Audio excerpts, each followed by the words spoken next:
para que, habida cuenta de todo lo que ha representado el fracaso de la asistencia del gobierno venezolano, bueno, algunos gobiernos todavía insistan en declarar que sí, que felicitan la incorporación de Venezuela, la asistencia de Venezuela al caso del tema del terremoto. Allá hay una cantidad de actores que con buenas intenciones, con muy buenas intenciones, quieren ayudar a Venezuela y saben que decir lo contrario de alguna forma puede, de hecho, perturbar que sus esfuerzos o que sus deseos de ayuda puedan definitivamente concretarse. Entonces, así vemos, por ejemplo, casos como Uruguay, que acaba de haber una queja allí formal. Uruguay denuncia nuevas trabas para enviar ayuda humanitaria a Venezuela. Cambiaron las reglas cuando ya todo estaba listo.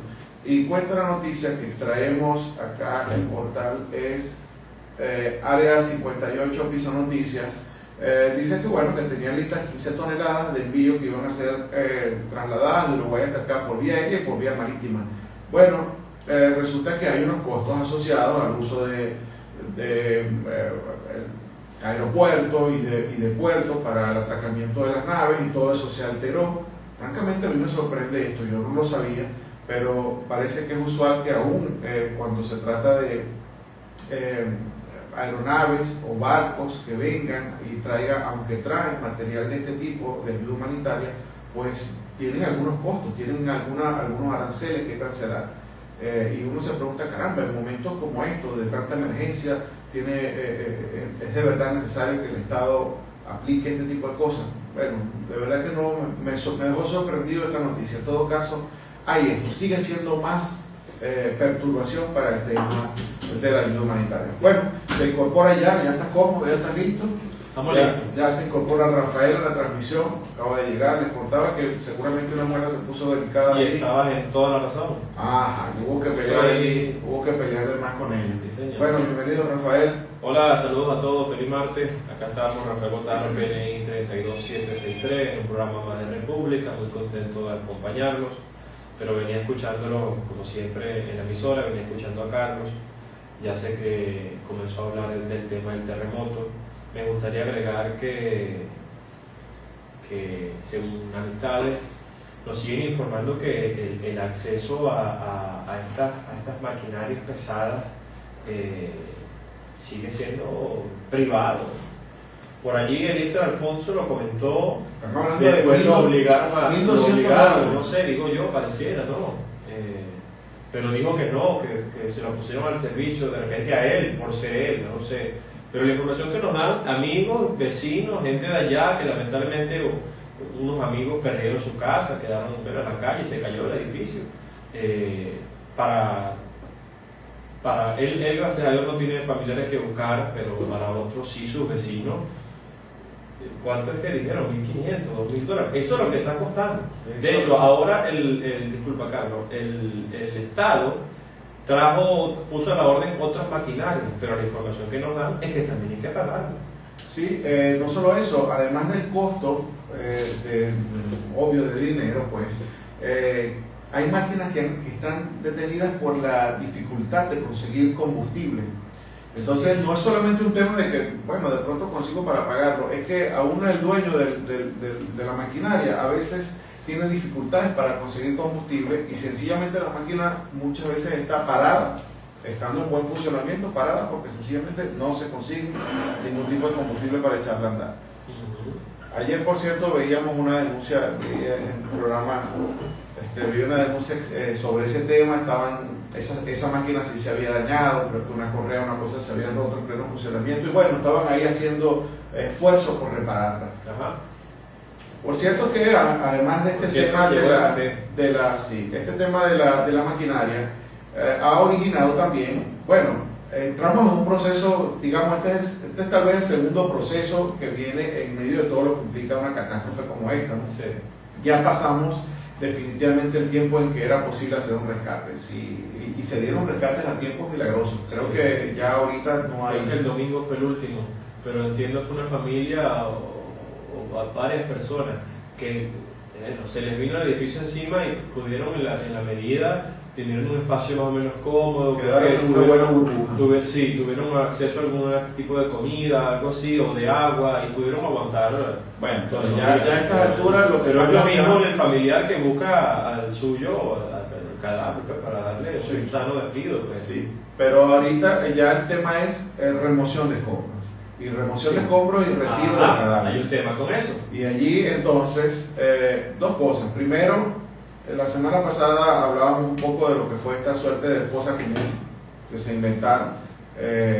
Dicen que no es fosa común porque cada cuerpo está enterrado en forma individual, pero bueno, es un camposanto improviso que no cuenta, según pues, las denuncias que ha habido al respecto, con la profundidad necesaria.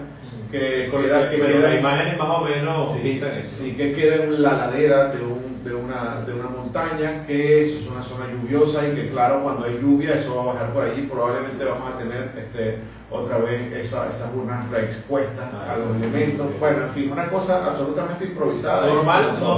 También normal en el caso del cadáver que no sea reclamado. Sí, pero bueno, en ese caso... A cualquier persona en el hospital Racetti fallece, nadie lo reclama, va a una cosa común. Bueno, debe ser identificado. Correcto. Hay un protocolo internacional. Por cierto, ayer me llamaba un amigo y me preguntaba, hay un protocolo internacional que está establecido para esto.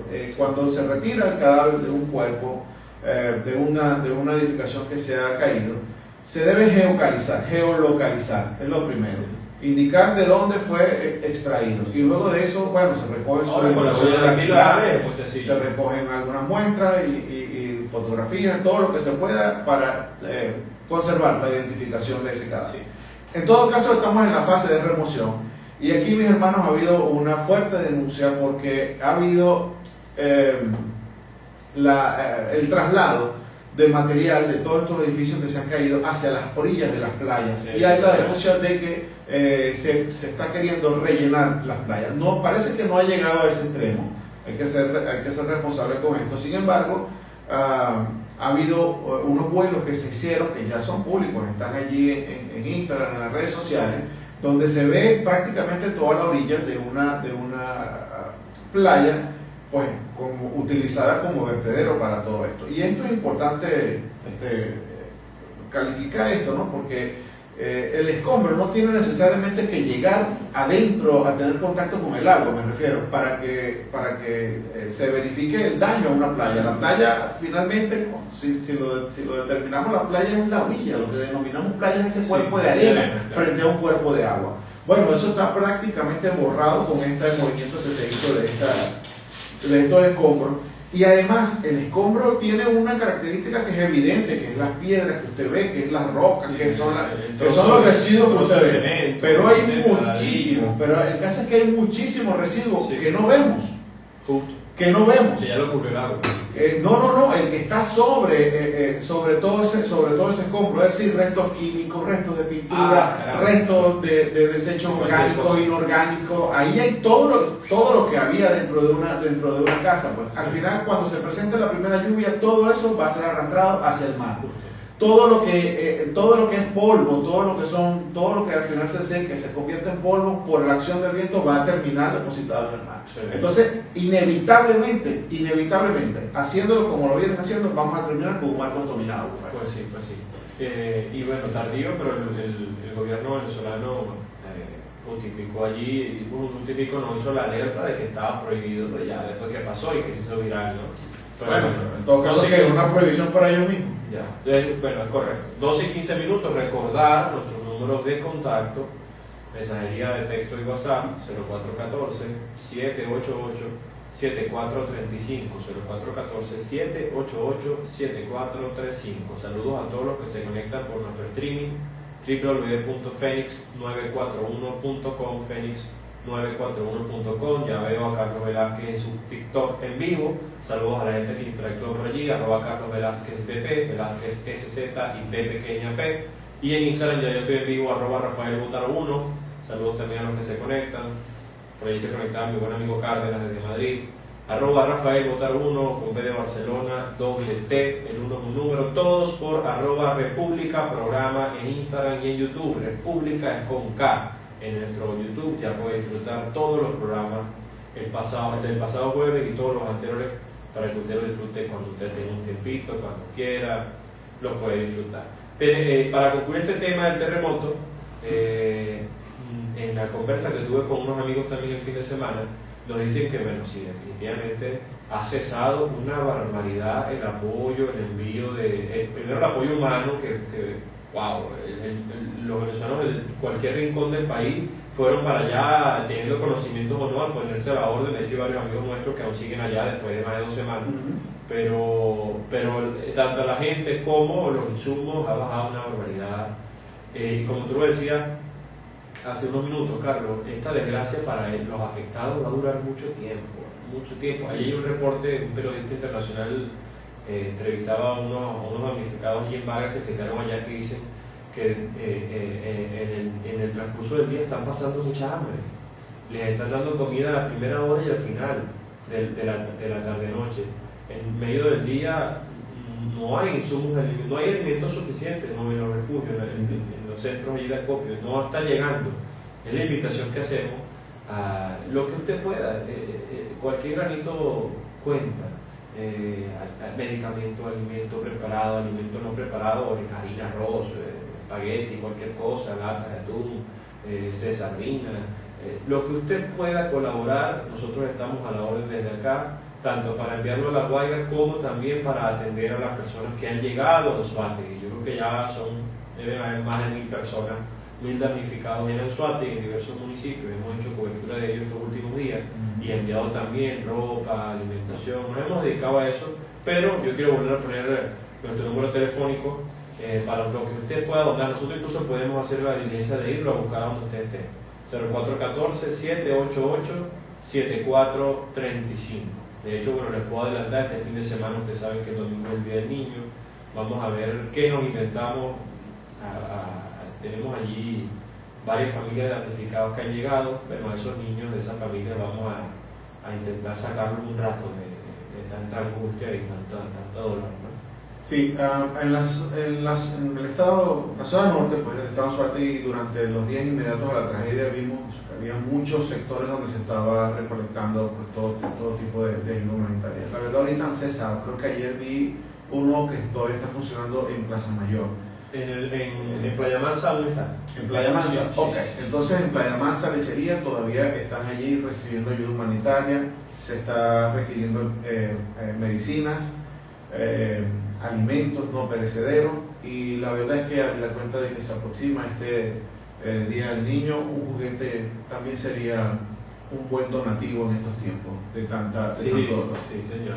Entonces, ese es el crecimiento ordinario, sano de un niño, tener un juguete. Sí, así es. Y entre estas pertenencias que perdieron, pues, seguramente juguetes no quedaron. Sí, y es un proceso normal, Rafael, que haya en los primeros días en los que está la tragedia viva, que se aboque todo el mundo. Bueno, estamos en la fase de salvación, en la posibilidad de brindar asistencia inmediata. Ya esa fase pasó, por tanto es normal que baje de alguna forma la euforia, ¿no? Si se quiere.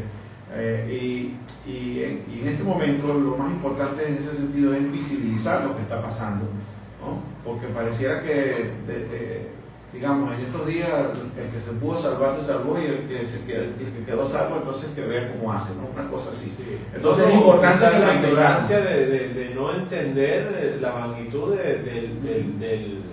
de la necesidad que aún tienen todas esas familias. Es importante que entendamos que todo lo que nos sucedió el 24 de julio dejó una cantidad enorme de personas damnificadas, y esos damnificados todavía están necesitados. Lamentablemente igual en Vargas, pero recuerden lo del deslave. ¿Cuántos años después duró esa gente dando tumbos por el país, ubicando un refugio, exigiendo viviendas temporales, necesitando alimentos? Claro, era otro país, de repente era más sencillo por la capacidad adquisitiva, o había un gobierno, bueno, ya estaba Chávez, pero regionales, de repente un poco más eficientes, montados a atender, a destinar los recursos que sean necesarios para esas personas, y no se notó tanto. Pero ahora, bueno, esa gente está durmiendo en la calle, en colchones, sin ropa, sin alimentos, necesitamos. Sí. El país nos tiene que ayudar, no hay de otra. Así es. Bueno, entonces... Mira, 12 y 21 minutos, Carlos, tenemos noticia de última hora. ¿Cuál será? Noticia de última hora. Noticia de hace unos 30 minutos. Bueno, noticia. La Asamblea Nacional 2015, recuerden ustedes que hablamos de esto en los programas anteriores, que, bueno, recordar que hace unas 4 semanas vino Dinora Figuera, la presidenta de la Asamblea Nacional 2015, ya veo que tenías ahí el comunicado, Carlos. Ella vino con el aval de Estados Unidos, ella tenía orden de captura, le habían quitado su casa, le estaban quitando su ciudadanía, todo eso, y pasó tranquila por el aeropuerto de Maiquetía, entró, hizo su control, la buscaron unos vehículos oficiales de la Embajada de Estados Unidos y fue directamente a la Asamblea Nacional, al edificio de la Asamblea Nacional, a reunirse con Jorge Rodríguez. El sentido de esa reunión era uno solo: avanzar. El gobierno encargado, Asamblea, o mejor dicho, Asamblea Nacional que está acá funcionando, Asamblea 2015, que es la reconocida por el mundo, la legítima, ¿no? Y el gobierno de Estados Unidos en ese triángulo avanzar en la culminación del Tribunal Supremo de Justicia imparcial y en el nuevo Consejo Nacional Electoral también imparcial. Eso fue noticia. Eso se compaginó con el encuentro de Panamá que tuvo la plataforma unitaria de todos esos partidos junto a María Corina por esos días, pero bueno, casi que inmediatamente llegó el terremoto y todo eso se dejó de hablar en seco de este tema. Sí. Hoy, creo que bueno, leas el comunicado, la Asamblea Nacional 2015 se pronuncia al respecto. Sí, es un poco más de lo mismo. Yo lo leí y no sé, ustedes juzgarán pues. En todo caso, la Asamblea Nacional 2015 anuncia al país el inicio de una agenda de trabajo conjunta a partir del 1 de agosto, concebida como una hoja de ruta para promover la estabilidad, la democracia y la recuperación nacional, constituyéndose como el inicio de la construcción de una nueva etapa que dará paso a una Venezuela de progreso y libertades. Entonces, si te fijas en este primer párrafo, dice, anuncia el inicio de una agenda de trabajo conjunta, no dice con quién.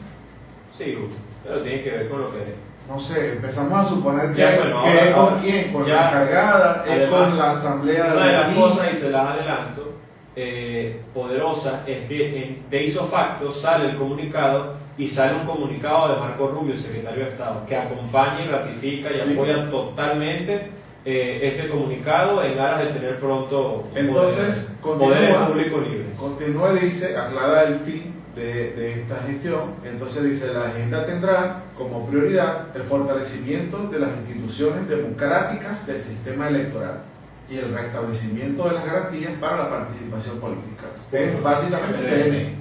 ¿Ok? Pero no dice con quién va a trabajar esto en forma conjunta. Claro. Es directamente con la encargada, es con la asamblea de aquí de Venezuela, es ¿con quién será? En teoría es lo que dije hace un momento, es con hace 4 semanas. ¿Será en con teoría es con la Asamblea Nacional que está acá funcionando y con el gobierno de Estados Unidos. Ok.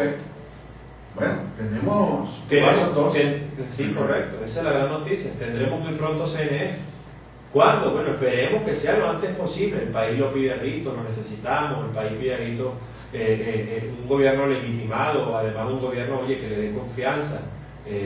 Recordar lo que pasó el 28 de julio del año 2024.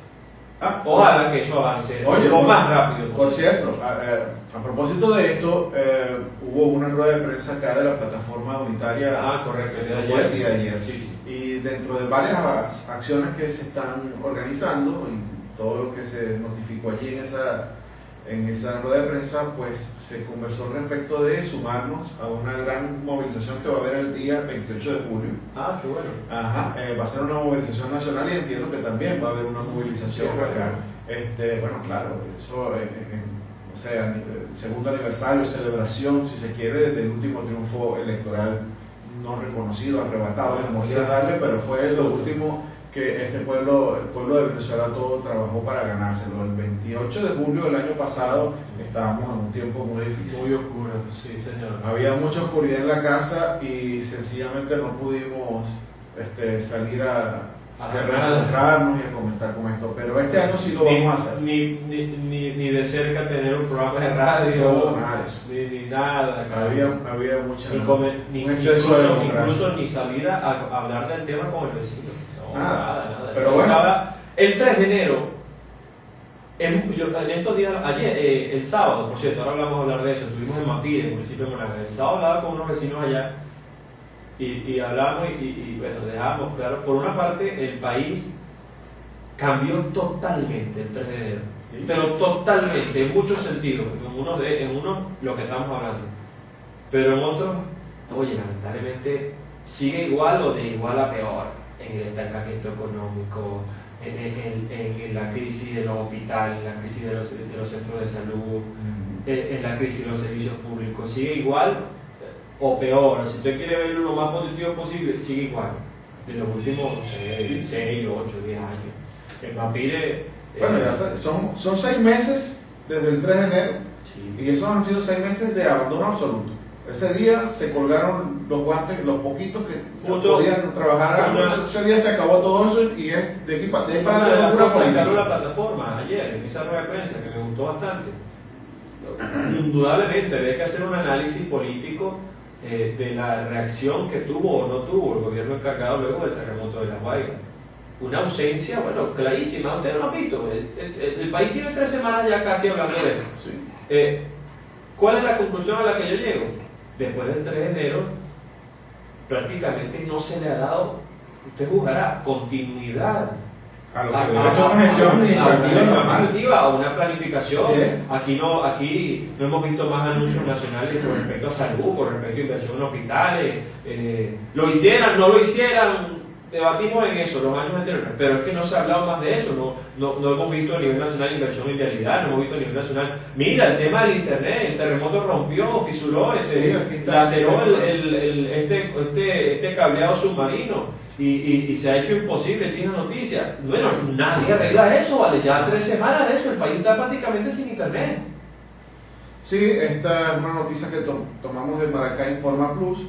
Y da cuenta pues de que esto, básicamente la reparación de ese cable está detenida por permisología, porque falta una permisología de Conatel que retrasa la llegada del buque reparador. No vale, ya, eso hay que hacerlo ya. Estamos en plena emergencia, una emergencia como nunca habíamos tenido. Bueno, y ya el internet se volvió un servicio público más, una necesidad de los seres humanos. Claro, absolutamente. Mira, estuvimos en Mapire, el municipio de Monagas, estuvimos en todo el municipio de Monagas, una visita el sábado, varias parroquias.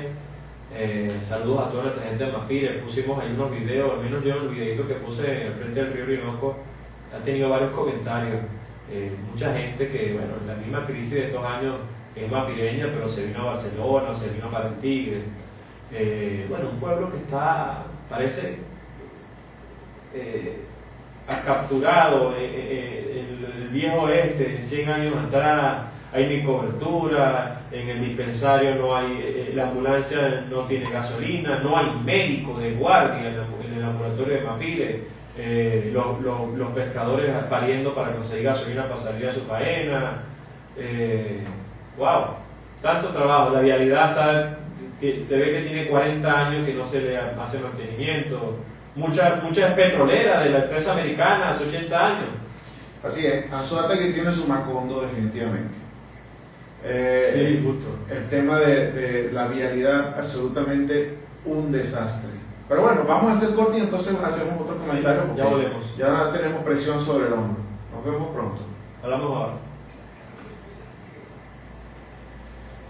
12:34, volvemos a República. Seguimos hablando de nuestra visita, Carlos, al municipio de Monagas. Oye, pero antes, Rafael, por favor, recuérdanos allí el número de la mensajería. 0414-788-7435. 0414-788-7435. Jefa, por favor, mándenos un poquito de café. Bueno, conversábamos antes de nuestro corte de un viaje que tuvimos oportunidad de hacer el día sábado hasta la población de Mapire. Sí. Esto es en la orilla del río Orinoco. Sí. Eso sería el oeste. El oeste. El oeste del estado. El eje más oeste del estado Anzoátegui. Sí, suroeste. Suroeste. Es una frontera natural que compartimos con el Estado Monagas. Con el Estado Bolívar, el río Orinoco. Del otro lado, más o menos cerca, está Moitaco. Así es, allá estuvimos. La cosa es casi 4 horas de distancia de aquí, un poquito más. Y les cuento, a partir de llegar al Tigre, bueno, lo que ustedes probablemente, quienes nos escuchan, ya conocen esa vía. No digamos que es una vía... tiene muchos chinchorros, pero eso ya es un tema del suelo de muchos años, pero casi que está bien. Bueno, sí que está bien. Muchos años de falta de tratamiento, pero ahí está, es lo que tenemos. En todo caso, a partir del Tigre hasta allá, eso sí es otra historia. Sí. Es un verdadero desastre. Estamos hablando de secciones en la carretera, hay unas secciones que prácticamente están desaparecidas. Entre Uberito y San Diego Cabrutica y Uberito, la vía se perdió al punto de que ya no tiene reparación. Años. Eso es años. Años de desidia. Ya no hay reparación. Años de desidia, señor. Es muy parecida a la vía de Aragua hacia McGregor. Años de desidia. Que es troncal, que comunica con Guárico. Déjame pensar, hay más vías en esas características perdidas. No hay nada que hacer. Así es. Sino hacerla de nuevo. Hacer la base. Y vamos a ver eso es costosísimo. Y estamos en plena la vía del Tigre Paraguay más o menos está así. Lo que pasa es que cada tanto se ha tirado un marapito de bacheo. Pero usted va del Tigre a Paraguay y usted cuenta como 8 o 10 huecos tapados. Eso es ya lo último que le queda a la vía. Y ahora mismo hay un hueco. La semana pasada hemos estado yendo bastante para Paraguay en unas actividades políticas. Y la semana pasada vimos una gente que estaba, creo que era la gobernación o la alcaldía, debe ser la gobernación, haciendo un bacheíto, hizo un tramo, falta otro tramo, no tiene unos huecos importantes.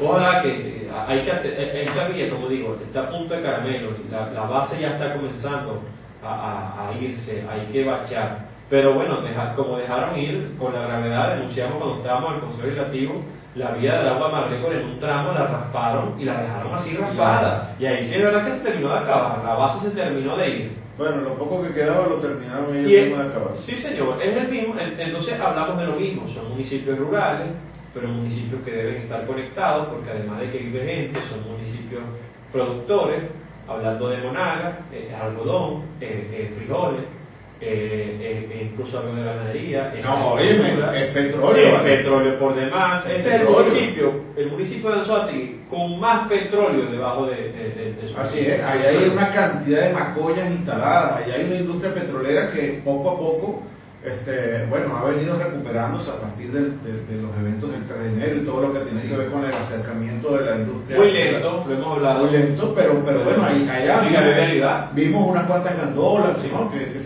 que se movían con ese propósito, sobre todo hasta ahí, hasta la entrada hacia Azuara. Nosotros, pasamos hacia San Diego de Cabrutica. Nosotros pasamos más hacia Mapire y hacia adentro, una vía prácticamente sola. Creo que no nos cruzamos con ningún carro en la vía. Cada 15 minutos pasamos un carro. Y el pueblo como tal, abandonado. Es un pueblo bonito, colonial, un ambiente sabroso a la orilla del río Orinoco. Tanto que se puede hacer. Tanto que se puede hacer. Íbamos haciendo precisamente ese ejercicio, viendo esas sabanas, porque de paso todo el municipio de Monagas no tiene banco. No hay un banco. No hay un banco. No hay un banco. No hay un banco, ni público ni privado. 2 horas de Mapire a Paraguay, 2 horas de algo. Pero que no hay un banco sorprendente. No hay una ambulancia. No hay médico. No, peor, la hay, pero sin gasolina. No hay médico. En el dispensario no hay médicos. Y aquí hay una población. Con todo que hay muchísimas casas solas, porque la gente definitivamente... Por aquí se agarran la cabeza, pero le digo algo más. El problema es que el gobernador del estado, en el año, y yo lo puedo decir con propiedad porque hicimos esa denuncia en el Consejo Legislativo en su momento, en la campaña del 28 de julio del año 2024 fue a Mapire y entregó la ambulancia, hizo el evento, el anuncio, maravilloso, muy bien, lo aplaudimos, qué bien, una ambulancia para el municipio de Monagas. La dejaron, se fue, la dejaron sin gasolina, entonces, ¿para qué sirve? Y la bomba de Uberito, que es la que surte más o menos es la bomba más grande, y hay 2 bombas en el municipio, esa Morito, que está más o menos en medio del municipio, que es la que le llega más o menos gasolina, y la que está más pire la vimos, la visitamos en el puerto, muy pequeña, más que todo, un surtidor. Un surtidorcito básicamente enfocado a los pescadores. Pero bueno, no se consigue gasolina, entonces, ¿de qué sirve la ambulancia? Oye, ¿y de qué sirve la ambulancia si médico residente? En medio de todo esto, el poco periplo que pudimos dar por el pueblo, vi muchos niños, vi mujeres embarazadas, adultos mayores, que bueno, cualquiera de ellos en ese tipo de circunstancias, niños, mujeres embarazadas y en particular adultos mayores, en cualquier momento requerirían asistencia médica. Bueno, para conseguirla tienen que viajar 2 horas por lo menos por su propia cuenta, a su propio costo y riesgo hasta Pareagua. Sí, señor. Y de una parroquia a otra, por el mismo tema de gasolina, es costosísimo. Un taxi es costosísimo. Pues sí, estas comunidades hay que atenderlas porque, como dije, Mapil es famoso, hace algodón, mucho algodón.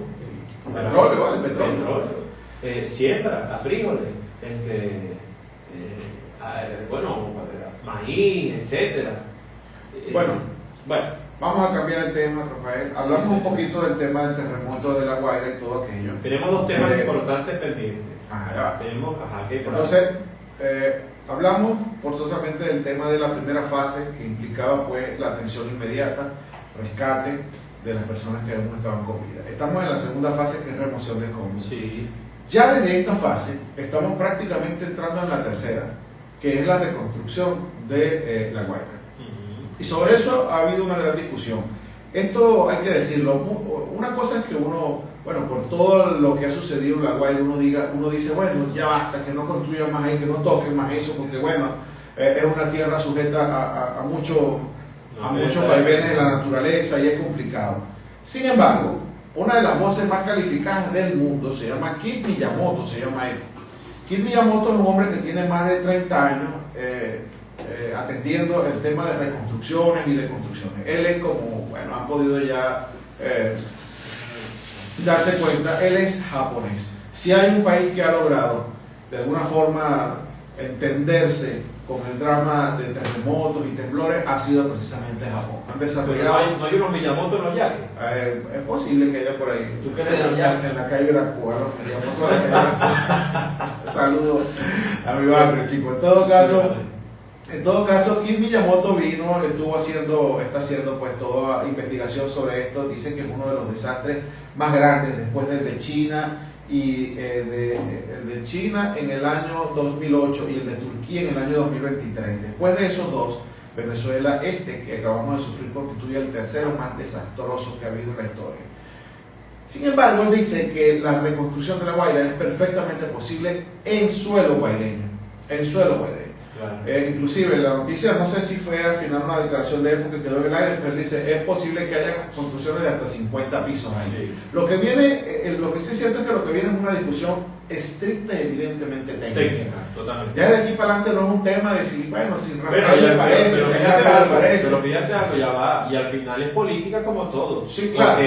Porque debe decidirse la asignación de recursos. Bueno, muy bien, pero puede haber recursos privados. Porque ese edificio que habla de 50 pisos, claro, eso es con la última tecnología del subsuelo, del tema antisísmico y tal. Eso se puede, una pelota. Pero puede reconstruirse a partir de inversión privada. Lo que sí tiene que hacerse en términos políticos es tomar la decisión de qué tipo de uso se le va a dar. Correcto. Y eso también obedece. Eso sí es muy técnico. Obedece a una decisión técnica primero. O sea, como político, muy bien. Tú cumplirás con la ejecución final, pero la base de esa discusión política va a ser una tremenda discusión técnica, sí, en la que van a participar gente de este tipo de nivel. Porque la verdad es que La Guaira es un gran destino. Total. Vivir allí frente a la playa es una gran oportunidad turística y es una gran oportunidad inmobiliaria. Y eso es muy bonito. Y de empleo. Eso es muy bonito, es un polo económico importante que está allí apenas a minutos de la capital, puede ser una ciudad residencial perfecta, puede ser una ciudad turística, vacacional, como lo era, pues, perfecta. O sea, ese recurso, en la medida en que podamos de alguna forma de verdad tomar los controles para que un asunto de esta magnitud no vuelva a repetirse, yo creo que vale la pena. Entonces, pero los análisis de ver qué hacen con tantas familias el resto de los estados y del país, está en capacidad, tiene la edificación ya para la reubicación, no la tiene que construirla, cuánto cuesta construirla, cuesta lo mismo construirla en Anzoátegui, en Sucre, pero eso es una tarea en La Guaira, eso hay que valorarlo también. Pero esa es una tarea más del Estado venezolano. Correcto. Si allí de verdad se consiguen condiciones tecnológicas para empezar nuevamente a construir la industria privada, la empresa privada, será de gran ayuda, ¿no? Y de pronto, quién sabe, veremos cadenas hoteleras más formales. Ahora, lamentablemente, pero ahora hay espacios necesarios, espacios grandes, como para desarrollar ahí verdaderos emporios hoteleros. De pronto esa puede ser una de las utilidades que se le den. Bueno, no vamos a permitir que gente viva allí en forma permanente, bueno, pero podemos permitir un turismo importante. Fíjate que nuestro buen amigo Roland Carreño, especialista entre muchas cosas del tema turístico, estudioso de eso a nivel nacional e internacional, hacía una propuesta antes de ayer, que tuve la oportunidad de leerla, me la compartió, hablando de toda esta reconstrucción que va a tener La Guaira y en definitiva el país en estos años por venir, Dios mediante. Es necesario, pensando también en el tema turístico, la comunicación terrestre entre La Guaira y el estado Aragua y hacia más allá, hacia Puerto Cabello, todo lo que es ahí Chuao, eso es Henry Pittier, ¿no? No, eso es el Choroní. Eso es Choroní. Todo eso, que hay lo hemos visto en YouTube, bien famosos han hecho, unos motorizados de estos viajeros. Hay unas trochas de motos que se hacen y llegan y atraviesan todos esos pueblos del estado de Aragua, de Choroní. Hacer una comunicación vial. ¿Cómo la hay para este lado? Para Higuerote y después sales Hay un túnel que empezó a construirse en la época del presidente Pérez Jiménez, por allá. Hay un túnel, se me pierde el nombre ahorita, pero hay un túnel que está en construcción. Chávez lo retomó, por cierto, ese proyecto, y el túnel está medio excavado. Ya. Es un túnel que va hacia La Guaira. Un túnel debería ser una vía costera. No, un túnel atraviesa. Yo creo que debería ser una vía costera para también alimentar el turismo, como la es del otro lado, hacia allá, hacia la sabana, etcétera, y llega a Higuerote. Esa vía se le hizo, por cierto, para que vean que no, estos tipos todos son plomos, no. Esa vía que te digo, desde La Guaira hacia Higuerote, se le hizo un tratamiento interesante, se le puso vialidad, se le hizo el asfaltado, no sé cómo estará ese asfaltado ahora. Pero eso es relativamente reciente, hace unos 2-3 años. Maravilloso, porque brinda el paseo de esa parte del estado, ahora La Guaira, ¿no? 2:47 minutos. Me dijiste que tenía dos noticias. Tenemos que hablar del tema de la guerra de Estados Unidos e Irán. Correcto. Lo hablamos también en unas repúblicas anteriores. Se había logrado un acuerdo de paz, pero estaba ahí como medio en el aire, no tenía mucha claridad. Bueno, hace unos días Irán vuelve a bloquear el estrecho de Hormuz. Recuerden que ese estrecho tiene la salida de alrededor del 70% de la energía del mundo, del petróleo y gas del mundo, y ese Irán había bloqueado en su inicio, en su momento, ese estrecho, bueno, como medida de presión. Estados Unidos lo liberó y hace unos días Irán reactiva el conflicto atacando unas naves, unos barcos y bloqueando el estrecho de nuevo. Estados Unidos, bueno, allí... Ya que conseguí la noticia de los túneles que les estaba refiriendo, en atención a lo que tú me dices. Sí. Son los túneles de la Baral, en la avenida Baral, en Caracas. Claro, allí empezaron a construirse 2 túneles que van hasta allá, hasta La Guaira. Eso empezó a construirse en la época de Pérez Jiménez, lo retomó Chávez un tiempo, estuvo trabajando en eso, pero volvieron a parar esa obra y esa obra está allí. Está en la Cota 1000, ahí están los 2 túneles. Creo que al final de la Cota 1000, allí se ve. Eso adentro hay una playa y todo. En YouTube hay un par de videos interesantísimos. Bueno, para aclarar ese tema. Seguimos. Volviendo al tema, Estados Unidos manifiesta su rechazo contundente. Inmediatamente libera el estrecho, y luego lo último es que un dirigente del gobierno islámico de Irán declaró la guerra formalmente. Eso fue el domingo. Declaró la guerra formalmente hacia Estados Unidos, todos sus aliados, Irán, Israel, Arabia Saudita, Emiratos Árabes, todos los aliados de Estados Unidos, los aliados de Satán, y que iniciaba a partir de ese comunicado los ataques a las infraestructuras, etcétera, etcétera. ¿Cómo respondió Estados Unidos? Menos de 24 horas después ya lo dio de baja. En ataques en Irán ya lo dio de baja. Bueno, aquí dice, esta noticia la tomamos de la cuenta de Juan Carlos. Y para concluir, escucharte, Carlos, y Trump una vez más repitió, sé que estoy en la lista de los más buscados de Irán para asesinarme. Si eso llega a ocurrir, textualmente dice, incendien ese país. Así, tal cual. Lo dijo Trump. Bueno, pero ya está en la tarea. Ha habido una cantidad de bases, más de 500 misiles lanzó el día de ayer. Estados Unidos. Sí, les ha dado con todo. En la noche ha habido estallidos sin bombardeos, y esto es interesante, sin bombardeos. Claro. Y durante el día se han dado estallidos en lugares específicos, puntuales, en Irán, sin bombardeos. Oh. Quiere decir, lo que sugiere la noticia es que son producto de saboteos. Y para que haya saboteo, claro, lo que tiene es que haber una cantidad de espías infiltrados ahí. Me imagino que Netanyahu y sus huestes están haciendo allí un gran trabajo en ese sentido. Lo cierto es que hay ataques muy fuertes. El puerto de Kant solo volaron completo. El puerto petrolero no quedó prácticamente nada, y es la primera vez que en medio de toda esta confrontación bélica que ha habido, se ha dado la utilización de drones submarinos. Esto es un tema nuevo, porque siempre desde hace muchos años los drones aéreos pues son evidentes ya. Claro. Inclusive aquí en Venezuela. Y no tripulados ya están sí, ¿no? De costumbre. Novedoso, sí, pero ya sí, cómo no. Pero los drones submarinos, bueno, se había comentado que Irán precisamente poseía algunos. Parece que habían habido un par de estimaciones por ahí, pero no se había confirmado. En todo caso, Estados Unidos, ahora definitivamente sí. China parece que también había mostrado avances en materia de drones submarinos, pero ahora acaba de darse el día de ayer, y fue un video de verdad espectacular ver cómo los tres drones submarinos, 3 pequeñas embarcaciones submarinas, entran al puerto y lo destrozaron. ¿Qué tecnología? Bueno, veremos. Lo que pasa es que, bueno, yo creo que es lamentable por Irán en esta necedad histórica y religiosa de que ellos son los hijos de Alá y los demás no son pecadores. Todos somos infieles. Para ellos todos somos infieles. Nosotros por ser católicos somos infieles. Sí, tú también, ¿oíste? Nada fácil el tema.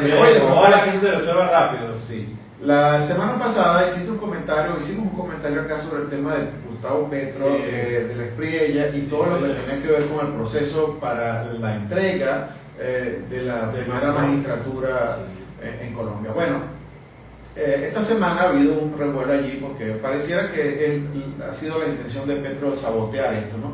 Pero al mismo tiempo, y ya es un parecer también mío, me parece que de la Espriella está de alguna forma apurado, ¿no? En la toma de posesión. La toma de posesión legalmente está planificada para el día 6 de agosto. Sí. Eso es lo primero, y es normal. En Venezuela estamos cansados de ver elecciones que se celebran en diciembre, y normalmente en enero se hace el traspaso de ese mando. Pero en el momento, en ese lapso, digamos, en el que el candidato vencedor y el presidente de turno o el funcionario de turno, bueno, lo que normalmente se pide es que se creen las comisiones de enlace, ¿no? Que empiece poco a poco a hacerse. De hecho, el ganador va al Palacio de Gobierno y el presidente que aún está en el ejercicio lo recibe. Así es. Eso es la prioridad del país. Eso es en el mundo normal. En todo caso aquí, bueno, parece que al otro día ya del Espriella ya estaba, lo veíamos pues, ¿no? En ese dime y direte allí. Siempre dijo desde su campaña que quería asumir el poder desde un cuartel militar. Sí, no, y en términos inmediatos, digamos. O sea, ya gané, me cuentan mis votos, gané, me voy con un cuartel militar a mandar. Y eso de verdad que no funciona así, ¿no? Yo no asumo la defensa de Petro. Petro es muy difícil defenderlo también. Pero lo cierto es que en un tema de orden legal, que por supuesto de la Espriella debería conocerlo mucho más que Petro, siendo abogado y presidente, claro. Entonces, bueno, con todo esto Petro ha dicho, un momentico, ningún militar, ni me le hacen saludo militar porque no es comandante en jefe. Aún no, claro. Aún no, él no es comandante en jefe, ningún militar se me presta a recibirlo en comandancia militar, ni mucho menos. Yo soy presidente hasta el 6 de agosto, cuando corresponde, apenas unos días. Apenas unos días. Y a partir de ese momento, bueno, ya como que pareciera que ya está así definitivamente resignado, como debe ser, bueno, como debe ser resignado a entregar. Mira, Carlos, tenemos corto tiempo, pero también es noticia. La Asamblea Nacional reformará la ley de alquileres en aras de todas estas familias, tiene que ver también directamente, todas estas familias que quedaron después del terremoto puedan... Le dio una noticia. Reforma Express, la ley de regularización y control de arrendamientos y viviendas. Durante su locución como jefe del Estado Mayor para campamentos transitorios de emergencia, Jorge Rodríguez detalló que la reforma agilizará los mecanismos de desalojo en caso de vencimiento de contrato. Mamita, esto es, claro, es impensable, ¿no? Bueno, déjame terminar. Revisará la fijación de los carnes de arrendamiento y ofrecerá garantías expresas de respeto a la propiedad privada para recuperar confianza en el mercado inmobiliario.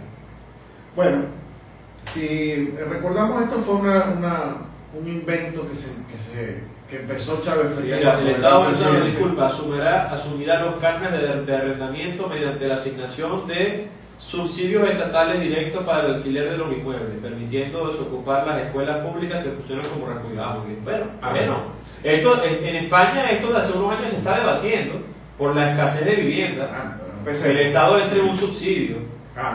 Y tú le vas a alquilar, es más de lo mismo que estamos hablando. Tú le vas a alquilar tu apartamento al Estado venezolano para que vivan ahí Pedro y María. Ajá. Y el Estado venezolano te va a pagar. Ahí está la gran pregunta. ¿Tenemos confianza en el Estado venezolano? Ahí empezamos. Segundo, este fue un invento. Eso lo debe generar el mismo Estado, la confianza. Mira, cuando Chávez Frías se hizo presidente, empezó a prometer lo que no podía cumplir. Y entre esas pocas promesas, le prometió casa para todo el mundo. Sí. Cuando se dio cuenta que no podía, entonces esa responsabilidad de él, que asumió él, y que la asumió primero en una fantochería y segundo en cumplimiento de la ley. Entonces quiso, ya al no poder honrar eso, entonces quiso que lo honraran los privados. Entonces empezó a expropiar lo que no podía construir. Correcto. Empezó a expropiarlo y finalmente llegó al tema de los arrendamientos. Sí. El mercado arrendaticio es un gran negocio. La gente trabaja toda una vida, construye una casa, construye unas habitaciones, construye... Para que le dé ganancia siempre. Y de vejez, bueno, se retira y tiene allí eso es un negocio perfectamente válido. El negocio del arrendamiento es un negocio perfectamente válido.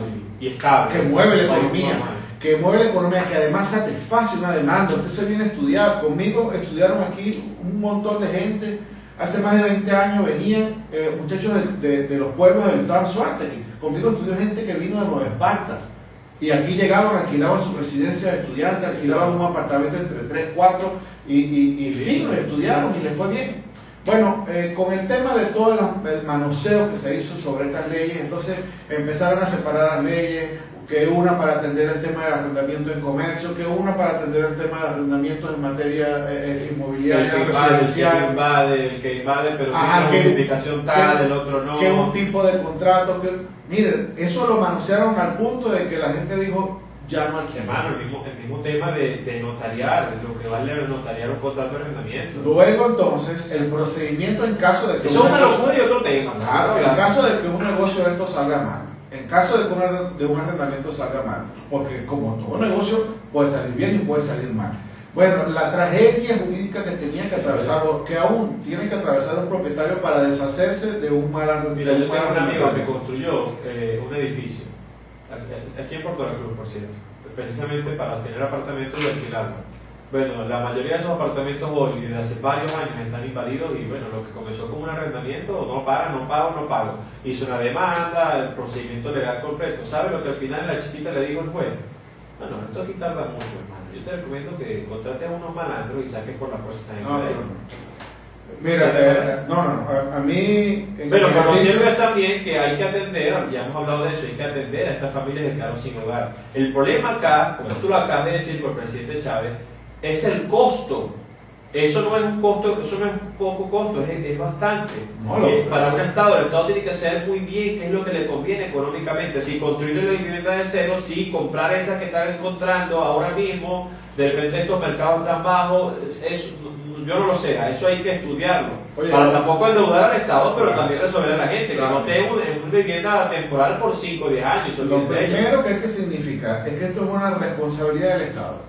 Eso es lo primero, esto es una responsabilidad pública del Estado, no le compete a Pedro, ni a María, ni a Juan, si somos, si no son constructores, ni le compete a quien tiene su casa, no tiene su casa. si tienes tu casa abandonada, si tienes tu casa y la dejaste sola porque te fuiste, si tienes tu casa abandonada por X cosa, eso no da derecho al Estado que te la tome. Y si te la toma, tiene que ser sujeto a las condiciones legales. Es decir, por vía de una apropiación, la cual se pague. Claro. ¿Ok? Porque propiedad es robar. Correcto. ¿No? Entonces, propiedad es pagar. Tiene que pagar, robar. Entonces, esa circunstancia el Estado tiene que honrarla, tiene que respetarla. Y esa atención le corresponde al Estado, no a ningún privado. Correctamente. Mira, yo siento que vamos a tener que volver a este tema el jueves. Y el jueves es bueno porque tenemos un invitado que vamos a hablar de estos temas necesariamente. Así es. Ingeniero especialista en estructura el jueves que viene. Nuestro buen amigo José Gregorio Guau lo tendremos el jueves, no se lo pierda. Y con eso iniciamos la despedida del programa. Saludar y agradecer por su asistencia, por su audiencia. Osaria Valle, directora de nuestra emisora. María Eugenia Guzmán en los controles. Un servidor Rafael Botaro, PNI 32763. Y Carlos Velázquez se despiden y lo invitamos el próximo jueves a un nuevo República. Buen provecho. Con Arpa 4 y Maracas les deseamos un feliz almuerzo a todos. Como la discoteca que te corren con música llanera. Así es. Chao, chao. Chao, chao. Nos vemos pronto.